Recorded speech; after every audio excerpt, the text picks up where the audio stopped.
Bienvenue, comme chaque mercredi après-midi, sur Zouk TV avec plaisir de lire.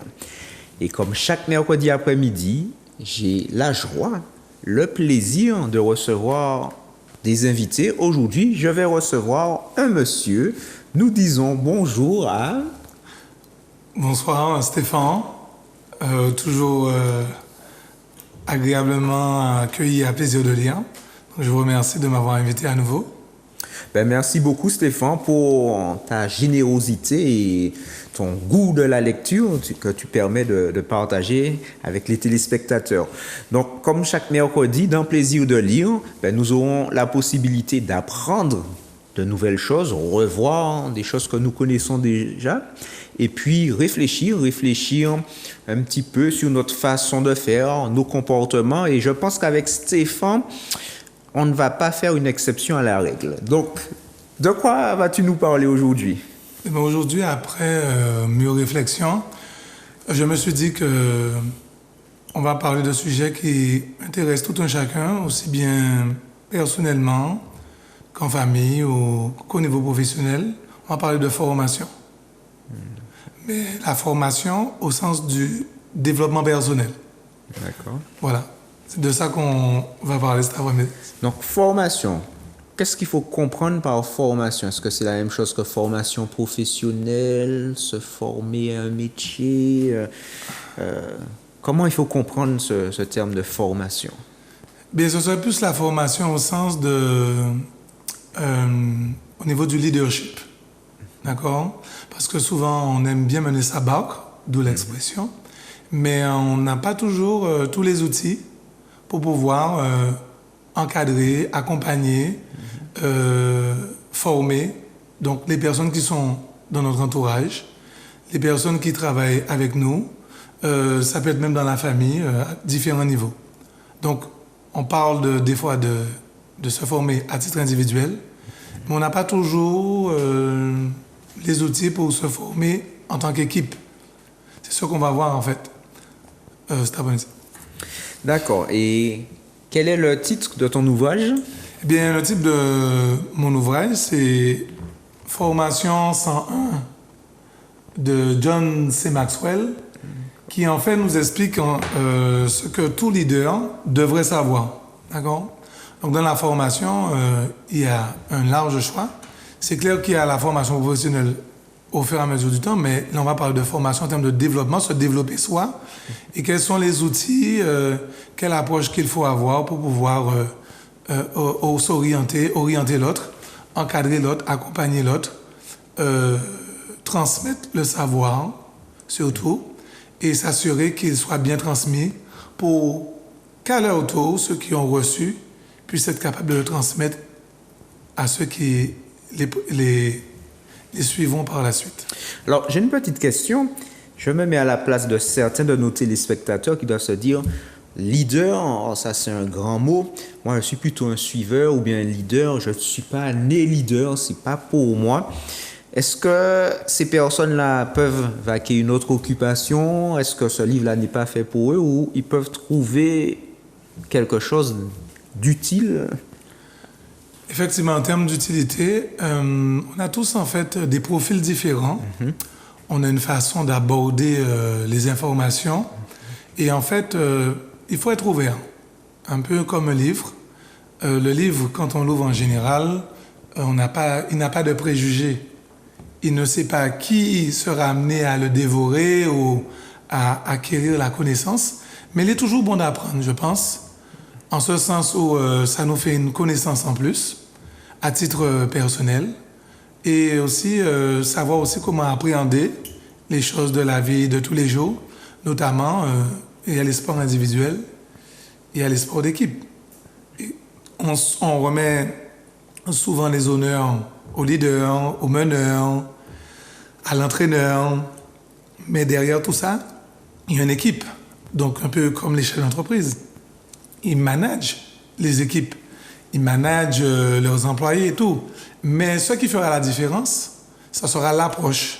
D'accord? Parce que l'auteur John C. Maxwell, qui a écrit bien des ouvrages comme Développer votre leadership, vaincre l'adversité, provoquer les leaders, Et quand je me suis arrêté sur Formation 101, j'ai compris pourquoi il a donné au moins une orientation pour... Il y a des choses dans la vie qu'on doit provoquer. Elles n'arrivent pas seules, en fait.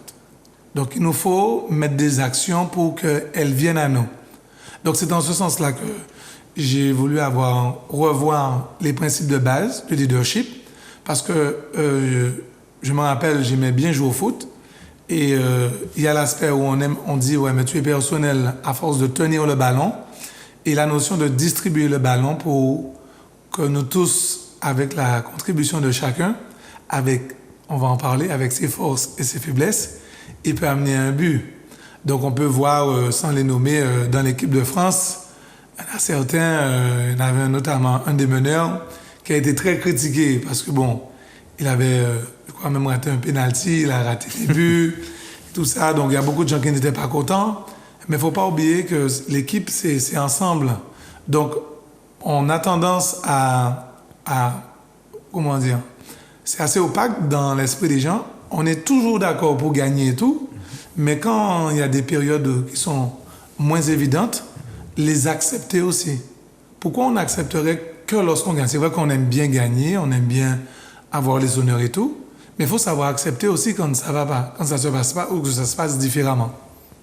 D'accord. Alors, quelle formation qui est proposée par M. Maxwell?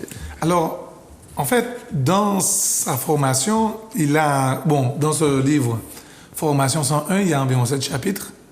Et en fait, il pose une question, pourquoi dois-je former les autres? Déjà, il faut se poser les bonnes questions. Et c'est en ce sens-là que j'ai trouvé ça intéressant. Il a donné également, dans le deuxième, comment faire mieux l'état d'esprit d'une équipe. Parce qu'effectivement, on peut avoir une équipe, mais on le verra au fil du bouquin, de l'ouvrage, ce n'est pas parce qu'on a des éléments qui sont compétents que forcément on gagne. D'accord. Parce qu'il y a différents aspects de chacun qu'on doit gérer. Ça peut être l'émotionnel, ça peut être la compétence et ça peut être de l'attention parce que dans l'ouvrage, j'ai pu noter qu'il a pris beaucoup d'exemples d'entraîneurs de basketball, de baseball aux États-Unis, parce qu'il est originaire lui-même des États-Unis. Et il a pris l'exemple de grands entraîneurs qui, comme on va voir Wooden, qui en fait ont fait etc. de victoires au niveau national, mais dont les gens n'ont jamais entendu parler d'eux. Et de grands joueurs sont sortis des exercices, des compétences qu'il a mis en place pour pouvoir leur permettre de prendre confiance en eux.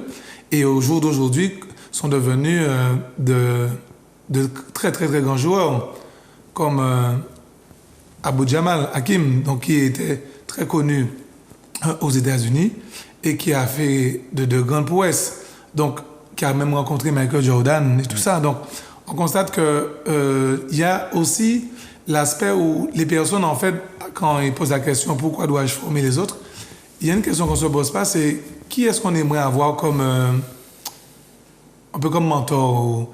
C'est pas le terme mentor n'est pas assez fort, c'est comme leader. On a en fait des super-héros. Oui. Donc en fait, il y a des gens qui sont très branchés Marvel, par exemple, sans faire de pub, mais ils sont tous leurs héros. Alors, les jeunes en ce moment aimaient beaucoup Iron Man, des choses comme ça. Je connais quelqu'un, son prénom c'est José, un petit clin d'œil en passant, lui il aime beaucoup Superman. Et en fait, j'ai pu constater que beaucoup de gens ont des super-héros. Mais ce qu'on a tendance à ne pas se rappeler, c'est qu'au niveau professionnel aussi, les gens ont besoin de leur héros. C'est ça. C'est-à-dire que des personnes qui ont réussi et qui ont une belle réussite, on a beaucoup de réussite dans le milieu du sport qu'on connaît, d'accord, par les grands joueurs de football au niveau national, mais on a très peu qui se font connaître au niveau professionnel, qui ont réussi dans le monde de l'entreprise et qui aussi prennent du temps. On a eu, je me rappelle, une vidéo qui est ancienne avec Aimé Césaire, dont on a vu beaucoup de personnes qui sont actuellement dans les plus hautes instances administratives de l'île et qui étaient très jeunes à l'époque et qui ont eu l'occasion d'échanger avec Aimé Césaire directement. Et on n'a plus ça comme avant, peut-être. Le président de l'Assemblée, le président de la CTM qui prennent un temps pour rencontrer des jeunes qui entreprennent dans l'île, pour avoir de vrais échanges, pour pousser à l'action. Donc, ça, c'est important. Et quand on regarde bien, on a un meneur. Et ceux qui posent des questions, c'est comme une équipe. Et on parle souvent d'appels d'offres ou des choses comme ça. Donc, il faut répondre. Et on répond, soit les personnes ont déjà une antériorité parce qu'ils sont connus. Voilà. Donc, la notion de formation est importante. Parce que souvent, les gens vont chercher la compétence, mais il faudra aussi parfois déceler la différence entre le QI, où la personne, on parlera de quotient intellectuel, du QE, quotient émotionnel, parce qu'on peut avoir des personnes super intelligentes, mais on a un cas de crise, tremblement de terre, ou le climat, il se passe quelque chose, et que cette personne qui est super intelligente aura du mal à gérer ses émotions. Et ça, c'est important. Donc, par rapport à ce que tu as déjà commencé à expliquer, donc, je comprends que un leader seul n'existe pas. On est leader par rapport à un groupe, dans le sens où on est leader parce qu'on doit apprendre à travailler au sens large. Ça peut être comme tu as pris au niveau du sport, au niveau du cadre professionnel, même au niveau familial, tu en as parlé en introduction. Oui. Mais en même temps, aussi, le leader s'appuie sur un ou des modèles qu'il va ensuite peut-être adapter à sa situation personnelle. Donc, le but n'est pas de copier à l'identique un modèle quelconque. Ça peut être le sport, ça peut être le cadre professionnel, ça peut être le cadre familial. Souvent, par exemple, certains jeunes qui ont cette possibilité, ils prennent pour modèle des membres de leur famille et puis après, avec le temps, ils se détachent de ce modèle ou bien prennent le positif du modèle pour l'adapter à une autre situation qui est dans un autre contexte. Effectivement, justement, si on regarde le modèle parental, familial, l'enfant a tendance à retranscrire tout ce qu'il apprend de ses parents. Aussi bien parfois, on dit que c'est la copie conforme, on voit que c'est le fils de son papa ou la fille de sa maman, sans même que la personne s'exprime, on voit des similitudes. Mais il y a un leader qui disait « Ne m'enviez pas, mais imitez-moi. Cherchez plutôt à m'imiter que de m'envier. » Et en fait, l'enfant, quand on regarde bien, ne se pose pas toutes ces questions-là. Il prend et tout. Je ne dirais pas que copier, c'est forcément... ça peut être une très bonne chose si on copie dans les bonnes choses. D'accord? Il faut reconnaître que tout un chacun a des points forts et des points faibles. Mais c'est déjà le reconnaître. Parce que j'aime bien quand il dit, en fait, regardez sous la surface et vous constaterez que tout ce qui semble être une réalisation individuelle est en fait le résultat d'un travail d'équipe. Donc, j'aime bien cette partie-là. Pourquoi? Parce que beaucoup de gens réussissent, mais on ne s'imagine pas l'équipe qui est derrière et qui fournit parfois un travail colossal. On voit un individu sans se soucier tout le travail qu'il y a, comme on dit, derrière, mais à côté, aux alentours, peu importe. Mais ça, c'est très important de le remarquer, parce qu'il y a un proverbe chinois qui dit « Derrière un homme capable, il y a toujours un autre homme capable. » Donc, en fait, il y a une autre phrase que les gens aiment bien dire « Oui, bon, tout le monde est important, mais personne n'est indispensable » ou quelque chose de similaire. Mais je constate que la notion de leadership est importante, déjà dans la transmission des connaissances, dans l'encadrement. Et on va voir au fil du bouquin ce qui est intéressant, qui m'a touché en particulier, c'est la notion de valorisation. D'accord. Souvent, en famille, en milieu professionnel, en milieu personnel, peu importe, même au niveau du sport, beaucoup de personnes fournissent des efforts, mais ce n'est pas à dire qu'ils attendent. Hein. Mais la personne, parfois, plus souvent que rarement, a besoin de se sentir encouragée. Et la valoriser veut dire ça, c'était super. Mais on a toujours tendance à avoir la critique facile. Et moi, comme j'ai pour habitude de dire, on peut critiquer quelqu'un, mais pour moi, il y a deux types de critiques.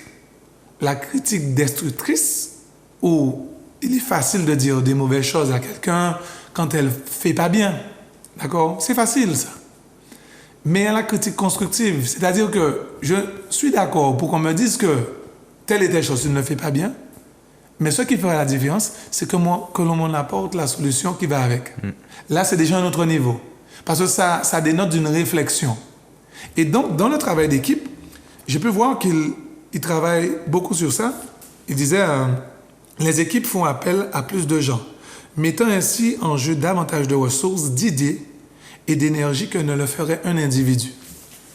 Donc, on constate que le travail d'équipe apporte plus d'énergie pour se concentrer pour faire quelque chose. Et ce qui se passe, c'est que quand on prend le temps de s'intéresser à l'autre, déjà pour ce qu'elle est, en termes de qualité personnelle intrinsèque de cette personne-là, et ça sera plus facile après qu'elle nous accompagne dans nos projets. Parce qu'il ne faut pas oublier, il faut se rappeler surtout qu'on a affaire à des individus qui ont des émotions, qui ont une intelligence, qui aiment bien accompagner le professionnel, mais aussi de savoir qu'ils sont valorisés. Et quand ça s'est fait de manière naturelle, ça se sent quand la personne parle avec beaucoup de sincérité ou pas. Ils disent aussi à ce moment-là que les équipes maximisent le potentiel d'un leader et minimisent ses points faibles. C'est-à-dire que plus on a un leader qui est en capacité de faire les choses avec une belle équipe, eh bien, on n'a même plus le temps de voir les points faibles.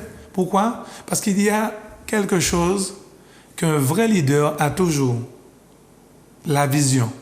C'est très important d'entretenir la vision. Parce que le chef d'entreprise, lui, qui manage les employés sont tellement à fond dans leur boulot que lorsqu'ils font les réunions après coup, par exemple, il va y avoir les périodes promotionnelles ou autres, ils en oublient parfois la vision, qu'on a tel objectif en fin d'année.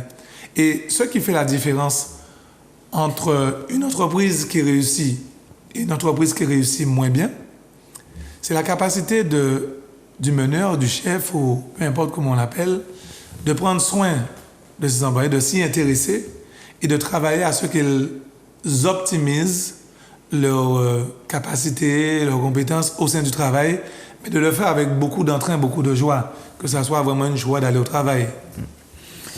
Par rapport à la notion de valorisation que tu mets en évidence, est-ce qu'il y a des exemples types de valorisation? Est-ce que c'est...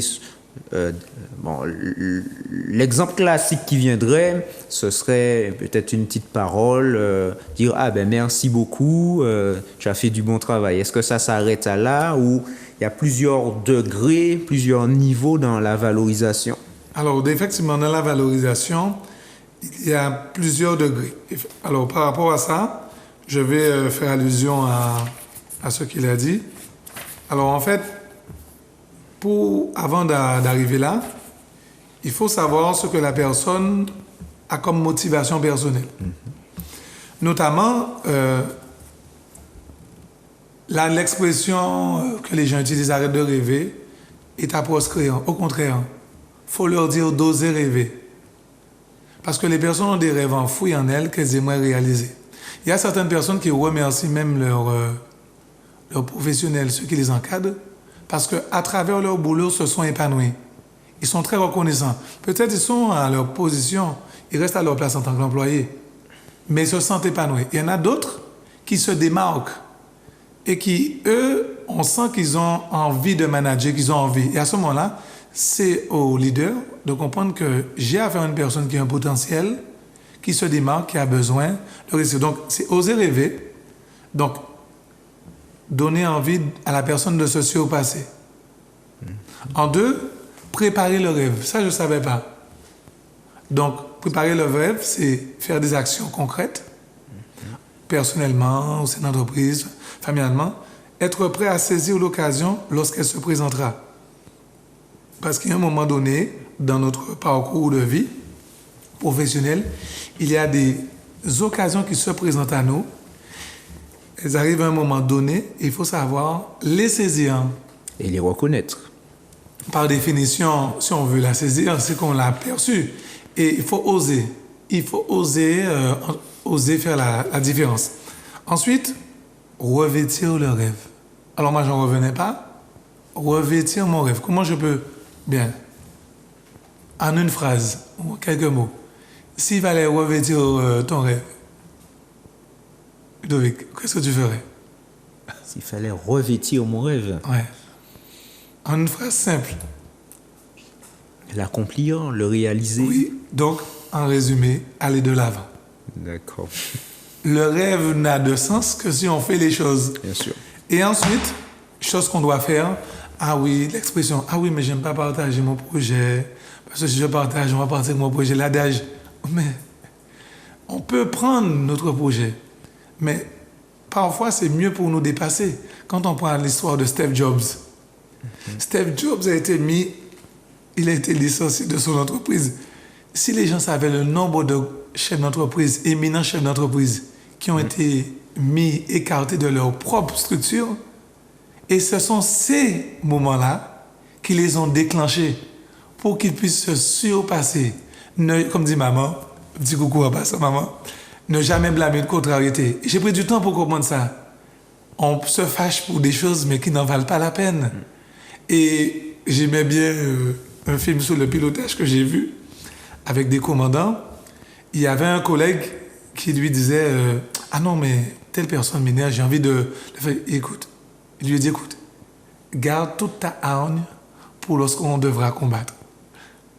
Donc en fait, ça sert à rien de s'énerver, mais il faut garder parfois cette énergie-là pour mieux se surpasser, se dépasser. Donc, partagez le rêve, c'est-à-dire faites en sorte que les autres fassent partie de votre rêve.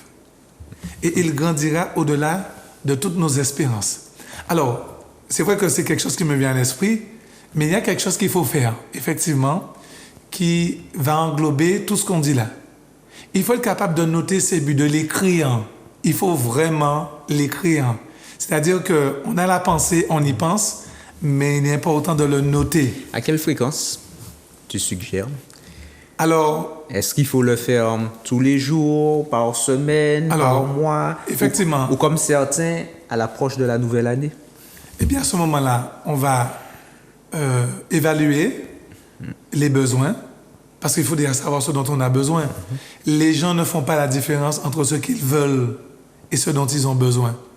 Et c'est pour ça que j'aime beaucoup cette notion de formation. Souvent, on veut des choses qui ne sont pas nécessaires. Et quand on voit cette partie-là, on se concentre sur ce dont on a besoin et ça va demander un engagement. Et quand on est sur ça, bien à ce moment-là, à court terme, on peut se mettre des objectifs du style, j'aimerais passer mon permis en 3 mois. Ensuite, on s'accroche bien, hein? On passe le permis auto en 3 mois, mais ensuite, à l'instar des 3 mois, décider de passer le permis côtier, permis bateau. Et à l'issue du permis bateau, de passer le permis moto. Mais c'est des objectifs, si on y pense, on y pense. Et ça doit vraiment nous envahir, qu'on ait vraiment envie de réaliser, on le fait. Ça fait un moment que j'ai besoin de faire du laser. Le laser, c'est en mer et tout, que je vais faire de l'obicat. Je vois tout le temps la mer. Le nombre de personnes qui sont sur l'île et aux abords de l'île, qui se disent, oui, il faut que j'aille prendre un bain de mer. Le médicament est là, on n'y va pas. Et on regarde, on se dit, et pourtant il y a beaucoup de Caucasiens qui viennent et qui profitent de la vitamine D.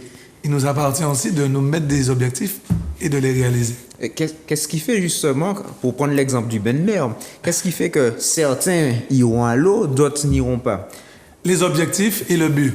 D'accord. En fait, le fait d'avoir le but est une chose, mais on a satisfaction lorsqu'on atteint le but.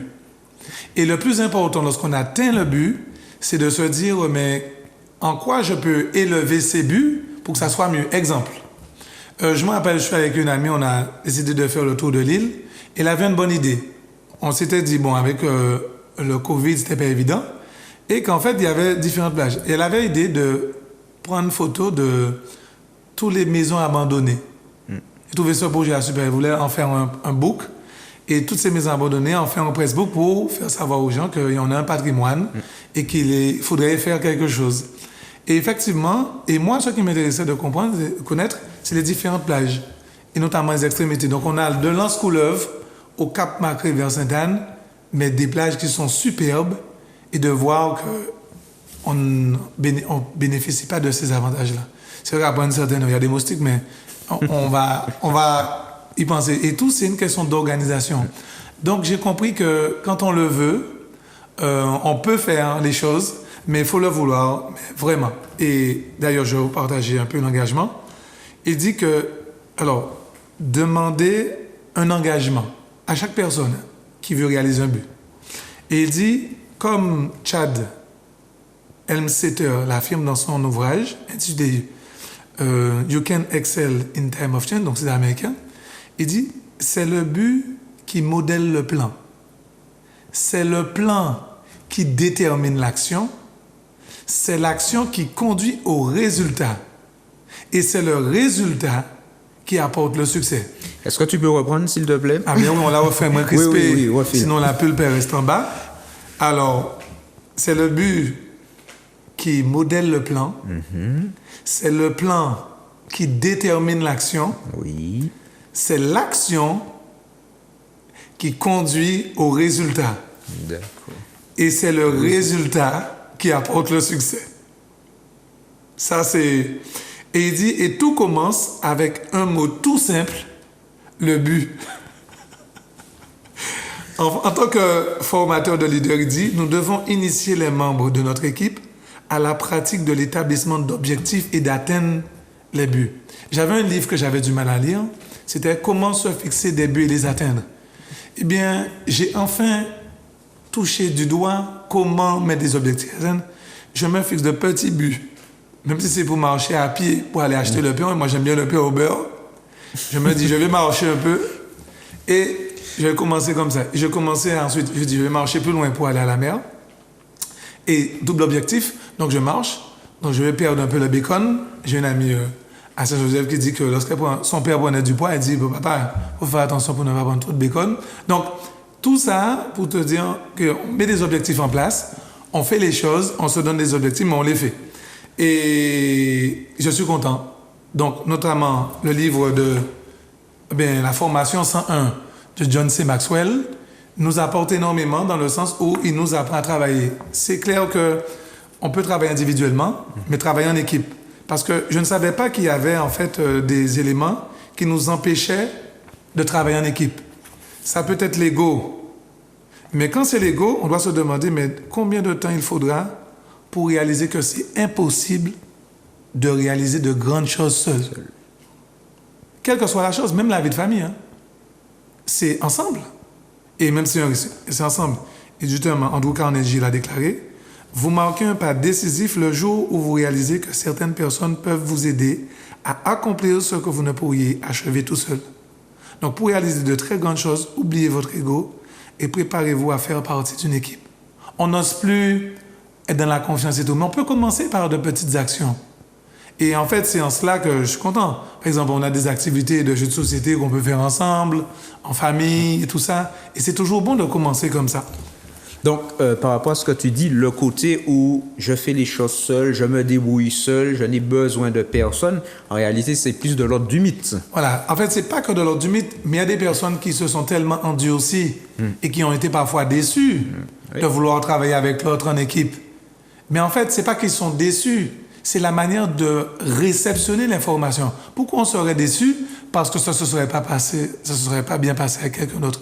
Ça peut être une expérience. Parfois, je gagne, parfois, j'apprends. À aucun moment, on a de mauvaises expériences. C'est une expérience. Et de cette personne-là, on apprend, mais on prend en dimension. On se dit, bon, OK, cette personne-là, j'ai appris telle chose, next. Et on continue, on doit progresser. C'est pas parce qu'on a fait classe à un moment donné avec nos amis d'enfance, c'est toujours beau. On a gardé bons souvenirs, la photo de classe avec tout le monde. Ah, regarde-le, comme il était petit, tout ça. Mais bon, c'est pas ça. Au fil du temps, on se croise et c'est avec plaisir qu'on se revoit. Mais on évolue. On ne peut pas rester dans la stagnation. Par exemple, lorsqu'on fait les choses individuellement, il y a deux autres aspects qui font qu'on est bloqué pour le travail d'équipe, c'est l'insécurité. Donc, je crois que c'est l'insécurité, dit, plus que le manque de jugement ou d'intelligence qui pousse souvent certains leaders à s'entourer de personnes faibles. Donc, il y a des personnes, stratégiquement dans l'entreprise, volontairement, je ne parle pas au niveau du gouvernement, bon, on s'entoure de personnes, soit entre guillemets, moins compétentes que nous, pour pouvoir mieux gérer. Mais ce n'est pas ça. Donc, dans la mesure où on diversifie les compétences, où on sait s'orienter, s'encadrer, mais il y a pas de plus belle chose de savoir qu'on a aidé une autre personne à réussir. Et en fait, ce qui se passe, le côté délicat de la chose au niveau professionnel maintenant, on sort un petit peu du côté du développement personnel, c'est que certains professionnels n'osent plus former certains de peur que du jour au lendemain, cette personne quitte l'entreprise pour aller ailleurs. Là, à ce moment-là, on n'a pas à en vouloir, bon, pas forcément vouloir l'autre, mais la personne a fait son chemin de vie, certes, mais c'est une occasion pour nous de nous remettre en question. Parce que là, c'est une question de fidélité, c'est une question de loyauté. On peut parler de tout ça, mais qu'est-ce que j'ai fait pour travailler à cette loyauté? Parce que hors du cadre professionnel, on peut mettre des actions en place pour apprendre à connaître l'autre.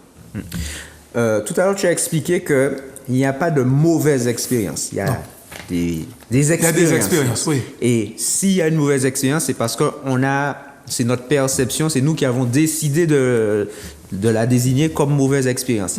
Mais ce n'est pas facile ce que tu proposes, puisque ça sous-entend quand même d'être... Alors, on se fixe un but, on a un objectif qu'on veut atteindre, donc on prend à cœur, on s'engage, on prend à cœur le processus, on veut toucher le but, on n'atteint pas le but. Mais comment faire pour avoir ce recul, ce détachement émotionnel, puisque on a peut-être un rêve, on a un but, on est attaché. Donc si on a ce but, c'est parce qu'on veut l'atteindre. Mais hop, malgré les efforts, on ne l'atteint pas. Comment faire pour ne pas être découragé? Comment faire pour continuer à aller de l'avant? Là, ça fait 3 questions. Oui, oui, désolé, mais tout honneur. Alors, première réponse à ta première question, c'est compartimenter. D'accord. Dans la vie, on a etc. de choses à gérer. Et on doit compartimenter. Et on est dans la sphère du temps. Donc, j'ai pris du temps pour comprendre, par exemple, que chaque chose demande un temps spécifique. Mieux vaut tard que jamais. Chaque personne a son évolution. J'étais content de discuter avec un ami, Hervé. On échangeait. Je lui disais, j'ai pris trop de temps pour comprendre ça. Et qu'est-ce qu'il m'a répondu? Non, tu n'as pas pris trop de temps pour comprendre ça. Tu l'as compris au moment où tu devais le comprendre. Et j'ai constaté que ça passe par la lecture. Donc, je remercie Plaisir de lire en passant. J'invite chacun à venir partager leur livre avec nous, parce que ça peut aider chaque personne à prendre conscience de quelque chose. Et là-dessus, j'ai pu comprendre que, bien que je devrais lire davantage, certainement, sur des sujets que d'autres ont expérimentés, et on gagne rapidement. Et l'histoire, c'est que j'ai constaté pour quelles raisons certains sont devenus multimillionnaires, parce qu'ils ont créé des applications qui synthétisent des bouquins, d'accord, pour permettre aux gens d'aller à l'essentiel. Parce que maintenant, on aurait dit qu'on est pris par le temps, avec l'Internet, les nouvelles technologies d'information et de la communication, on est obligé d'aller à l'information de plus en plus rapidement, on veut tout de suite et tout, mais la lecture, c'est beau. On a un bouquin, là, comme ceci, on est détaché du smartphone. Bon, le smartphone n'est jamais très loin. Pas de publicité, mais on est détaché du smartphone et on se plonge. Et on est tellement, comment dirais-je, intégré dans la lecture que ça revient à répondre à ta question, qui est la suivante. Donc, 1, faire les choses de manière compartimentée. 2, apprécier les besoins de chacun. C'est-à-dire qu'il faut pouvoir être cartésien, mais pas trop, et être dans l'émotionnel aussi. L'émotionnel, c'est en fonction de chacun. Chaque personne a une personnalité différente. Et on ne peut pas être toujours non plus dans l'émotionnel. Parce que l'émotionnel peut impacter des décisions. Donc, il y a beaucoup d'amis que je connais. Et il y en a un en particulier qui a vécu une expérience. Ils n'étaient pas d'accord sur un point au niveau professionnel. Ils se sont dit, bon, au niveau professionnel, ils étaient d'accord qu'eux, tous les deux avaient les moyens. Et un d'entre eux voulait une grosse voiture pour le foyer. L'autre voulait un véhicule de base. Il dit, bon, on n'en est pas encore là, ça va nous faire pas une traite trop longue, mieux vaut qu'on prenne notre temps et quand les choses, on aura d'autres activités, pourquoi pas. Et ils n'étaient pas d'accord. Et qu'est-ce qui s'est produit? C'est-à-dire que, ils étaient tellement en désaccord que ça était trop loin. Donc chacun a fait sa route, juste pour une histoire de bagnole. Donc, ça a mené à quoi? C'est qu'une personne était dans l'émotion de se dire, bon, dans l'état actuel, on peut se permettre, mais l'autre personne avait la vision de se dire qu'on ne sait jamais ce qui peut arriver dans le temps. Et là, de temps en temps, il faut savoir trancher. On peut vouloir faire des choses, ça peut ne pas plaire, mais il s'agit d'une question de survie. Survie de la famille, survie professionnelle, et notamment quand l'entreprise, par exemple, se porte bien et que les employés, tout le monde, voilà, ne pas attendre. La notion d'anticipation, de ne pas attendre pour pouvoir valoriser l'autre, pour remercier pour le travail effectué. Ne pas attendre pour récompenser. Et souvent, ils attendent des fois en fin d'année, c'est pas le moment adéquat, mais on a, etc., de période de vacances, voilà, c'est changé maintenant. Les fêtes ne sont plus en février, donc ça sera en mars. Donc, laisser le temps, donner le temps au temps pour que chacun puisse y trouver, comment dirais-je, chaussures à son pied. En trois, après avoir apprécié des besoins, donc, qu'est-ce qui est nécessaire? On doit se poser la question, qu'est-ce qui est nécessaire? C'est l'atout à portée de main. On doit avoir des atouts à portée de main, des personnes sur qui compter, des outils qu'on peut utiliser, parce qu'avec les technologies maintenant, on peut vite utiliser les technologies, mais rien ne va remplacer l'humain. D'accord? On a pu voir, on est resté enfermé pendant un bon moment, on avait besoin de s'épanouir avec la nature, de par le sport, de par les méditations, toutes sortes de choses. Et les atouts à portée de main, on doit se poser la question, qui est disponible à l'intérieur de l'entreprise, à l'intérieur du foyer, dans mon entourage, pour m'aider sur ce point-là? Reconnaître ses faiblesses pour pouvoir compter sur l'autre. Donner à l'autre l'occasion il y a toujours des personnes qui ont une joie à nous aider. Moi, c'est souvent mon mécano. Moi, avec mon mécano, je l'appelle, j'ai besoin de conseil, il me fait envoie-moi la photo. J'ai sur l'écran, envoie-moi, je te dirai. À tel point que j'ai envie d'être avec lui sur le terrain pour commencer. Mais ça n'a rien à voir. Chacun a sa place. Donc, ensuite, en 4, l'aptitude des candidats. Qui a les compétences requises? Il faut savoir reconnaître la valeur de chacun. Parce qu'il y a certaines personnes qui ont beau être compétentes sur certains points, même dans le travail d'équipe, mais ne sont pas positionnées au bon endroit. Donc, c'est très important. Ensuite, l'attitude des candidats. Qui est désireux d'assurer ses responsabilités? Parce qu'on peut être dans des positions, mais la personne est s'ennuie comme un rat mort, elle est là, et on ne pourrait pas s'imaginer qu'elle n'est pas à la place appropriée. L'accomplissement des candidats. Qui sait faire travailler les autres? Donc, la notion de manager. Et, bon, un petit clin d'œil à tous ceux qui dirigent l'île et nos départements et régions, oser déléguer. Moi, ça a toujours été mon rêve dans ceux qui nous dirigent. Qu'est-ce qui les empêcherait, au lieu de cumuler 6 ans, 12 ans, 40 ans pour certains, je ne blâme personne, mais bon, c'est leur expérience, de se dire, je sors, je mets un jeune à mes côtés et je suis l'adjoint de ce jeune afin de le former pour qu'il y ait transmission des connaissances, transmission des compétences, et on y va. Est-ce que, pas forcément le jeune, en tout cas celui qui aurait le poste de dirigeant accepterait d'être formé par un adjoint? Puisque souvent... Non, attention, à ce moment-là, que chacun reste à sa place, l'adjoint fait office de conseiller, mais qu'il donne aux jeunes qui a l'autorité et pouvoir de prendre les décisions par lui-même. Il lui dit, je pense que tu devrais. On a le conditionnel pour ça.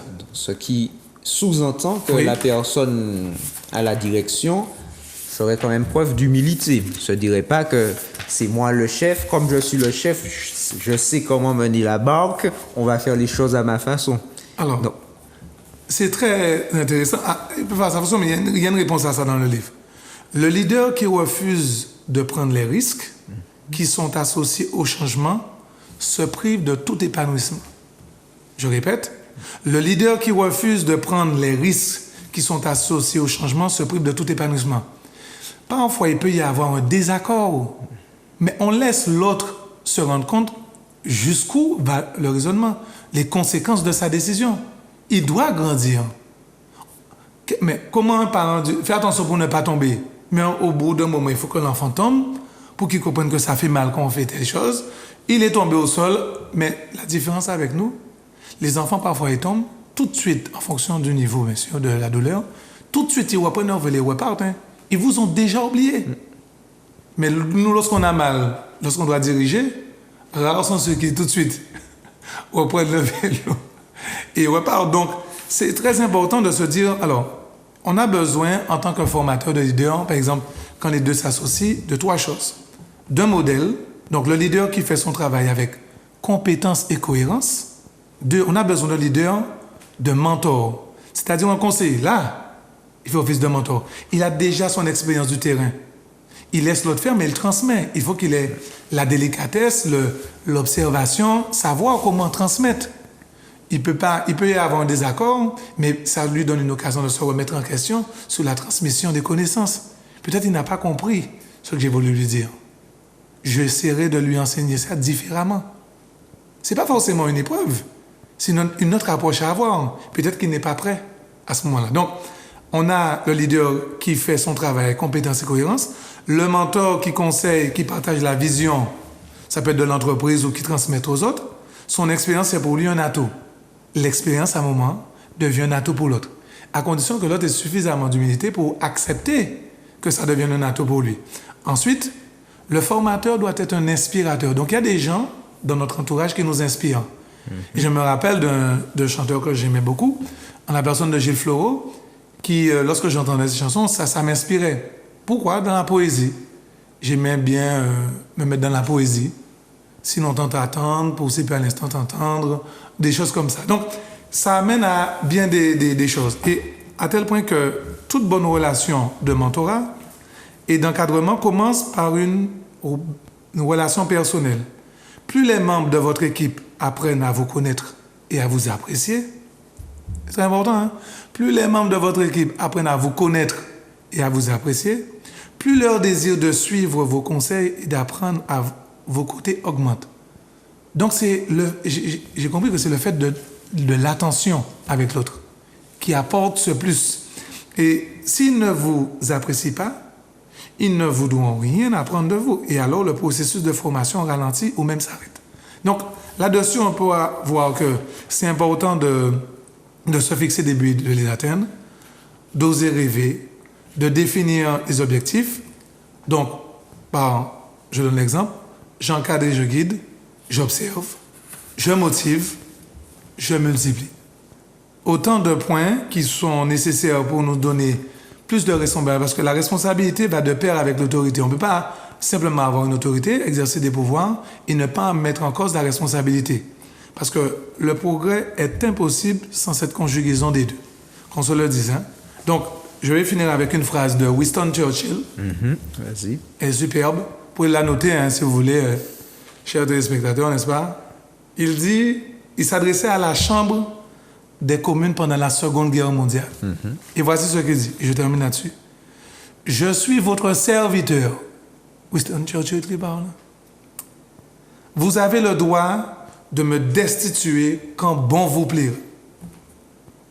Ce que vous n'avez pas le droit de faire, c'est de me demander d'assumer une responsabilité sans me donner le pouvoir d'agir.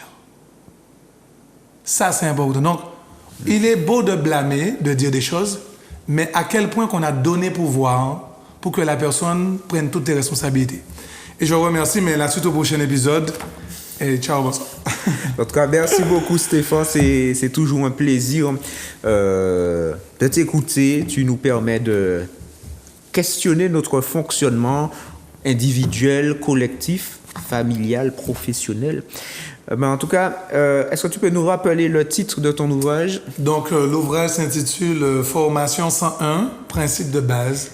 Ce que tout leader devrait savoir, je vous le recommande vivement. De John C. Maxwell, voilà, auteur américain. Voilà. En tout cas, si comme Stéphane, vous voulez présenter un ouvrage, un coup de cœur sur ce plateau, ce sera un grand plaisir que nous pourrons vous recevoir. Et donc, il suffit juste de composer le numéro qui va s'afficher, à savoir le 06 96 19 41 13. Et ce sera un grand plaisir pour nous de vous accueillir sur le plateau de Zouk TV dans Plaisir de lire. Donc, nous vous souhaitons un bon après-midi. Bon après-midi. Merci Stéphane. Bon plaisir, un plaisir de revenir. Plaisir de lire. Et à très bientôt. Merci.